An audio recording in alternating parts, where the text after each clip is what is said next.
What's good, y'all?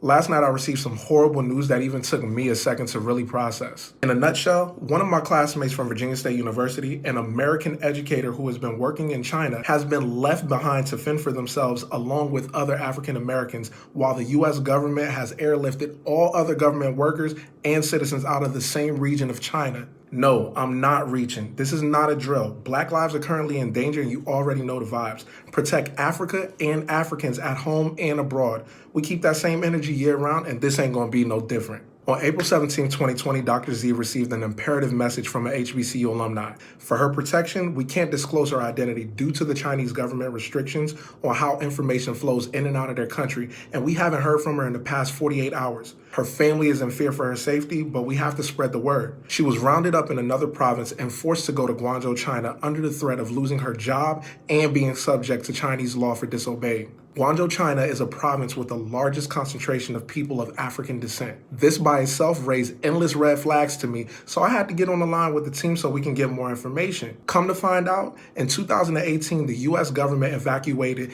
diplomats, colleagues, and their families from Guangzhou, China after Americans reported suffering neurological symptoms like dizziness, headaches, nausea, and sleeplessness after hearing strange sounds.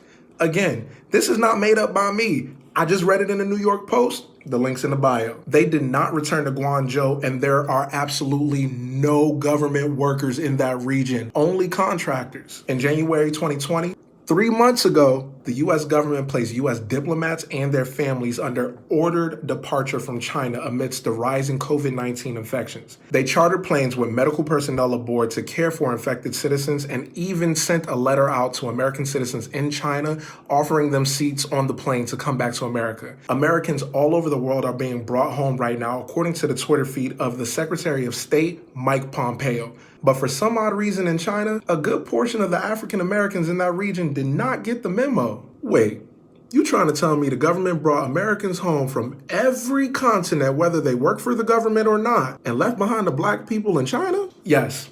This is exactly what I'm saying. They're fully aware of what's going on, and the only advice they could give was all US citizens in China are subject to local law. If you violate the Chinese law, even unknowingly, you may be arrested or even imprisoned. Cool. Bring us home. In the message, she states, upon relocation by the Chinese government on March 21st, she was placed in her first quarantine. She tested negative for COVID-19 and was released for a week. After that, they rounded her up again for a second quarantine. Their living conditions are even worse, and the food that they're being served was rotten. They're being served the rotten food in horrible conditions in a country that's not theirs by people who have COVID-19.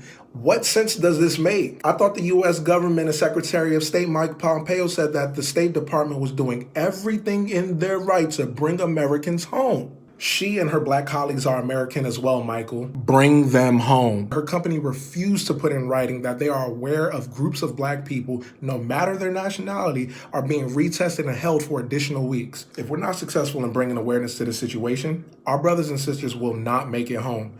It'll be another international incident swept under the rug, and there's no telling what might happen to these black American bodies once they disappear.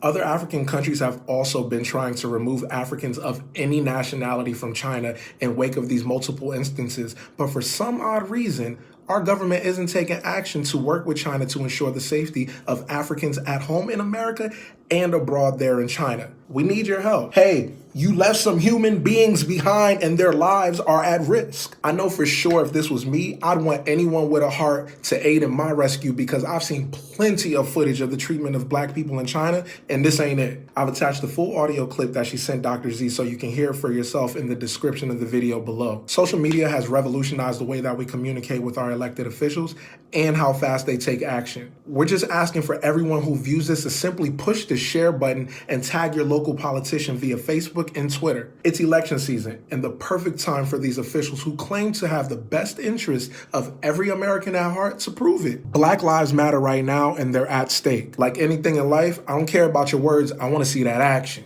Don't ask for my vote if you can't protect my people. Show us that you care about our people. Americans, African Americans. Protect Africa and Africans at home and abroad.